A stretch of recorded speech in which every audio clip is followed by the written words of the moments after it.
ఆ తిరుపతి రెడ్డి అన్నట ఆయనకి సిగ్గు లేదా బుద్ధి లేదా అన్నం తింటలేడా ఆయన ఫస్ట్ పేరు వినబడుతుంది ఆయనదే. రేవంత్ రెడ్డికి బుద్ధి సిగ్గు లేదా, వాడు అన్నం తింటలేడా? ఈడ గవర్నమెంట్ ల్యాండ్ సార్ అది ఇది గవర్నమెంట్ ల్యాండ్ అయితే వాళ్ళు వచ్చి చేస్తారు కదా. బౌన్సర్లతో ఏం పని? వాళ్ళు వచ్చి మా మీద ఇంత దౌర్జన్యంగా చేయాల్సిన పని ఏముంది? వాళ్ళ మనవడికి ఏమో అయిందని చెప్పేసి ఆ పోయి క్రికెట్ గ్రౌండ్ లో క్రికెట్లు ఆడుకుంటాడు, ఫుట్బాల్ ఆడుకుంటుండు, మొత్తం చేసుకుంటుండు.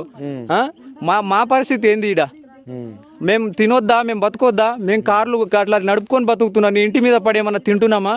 ఓట్లకైతే మేము కావాలనా? మీ తమ్ముడే వచ్చి చేస్తుందంట ఇదంతా, ఆయన పేరే వినబడుతుంది. ఎవరు? తిరుపతి రెడ్డి. తిరుపతి రెడ్డి అని.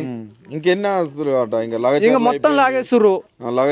మేము మాకు అన్ని డాక్యుమెంట్స్ ఉన్నాయి సార్, లింకు డాక్యుమెంట్లు ఏది పడితే అది ఉంది. మీకు కావాలంటే కరెంటు బిల్ ఉంది, ఈసీ వస్తుంది, డాక్యుమెంట్స్ అన్ని ఆల్మోస్ట్ కంప్లీట్ గా మీరు కావాలంటే వచ్చి చూసుకోండి. ఎంఆర్ఓ వచ్చిందా మరి? నైట్ ఎంఆర్ఓ రాలేదు సార్. ఎంఆర్ఓ ఇట్లా అంత మందిలో ఎవరిని చూస్తాం సార్? మేము ఎవరిని చూడలేకపోయినాం. మొత్తం చిమ్మ చీకటి వచ్చి కరెంటు బంద్ చేసేసారు. ఇప్పుడు మనం ఎట్లా అంటే సార్, ట్రాన్స్ఫారం కూడా వేసినట్టు, ట్రాన్స్ఫారం కరెంట్ బిల్లు ఉన్నాయి సార్, మొత్తం అన్నిటికీ కరెంట్ బిల్లులతో సహా మొత్తం ఉన్నాయి. ఏం అసలు దిక్కుతోచని పరిస్థితి. చీకట్లో పెట్టుకొని కొడితే డ్రోన్స్ కెమెరాలు పంపిస్తారు మళ్ళీ నైట్. ఇది కూడా చూడండి, డ్రోన్స్ స్టే ఆర్డర్ ఉన్నా కానీ కూలగొట్టిర్రు. ఏం చెప్పాలి సార్? ఓటేసిన పాపానికి ఈ పరిస్థితి మాకు. రేవంత్ రెడ్డి, నువ్వు అన్నం తింటలేవా? గడ్డి తింటున్నావా? మాకు ఈ కోపం చచ్చిపోతాం. రేవంత్ రెడ్డి మీద దినం వేసి చచ్చిపోతాం. మేము ఈయనే చేస్తాం, వెళ్ళేదైతే ఉండదు, ఈయనే చేస్తాం.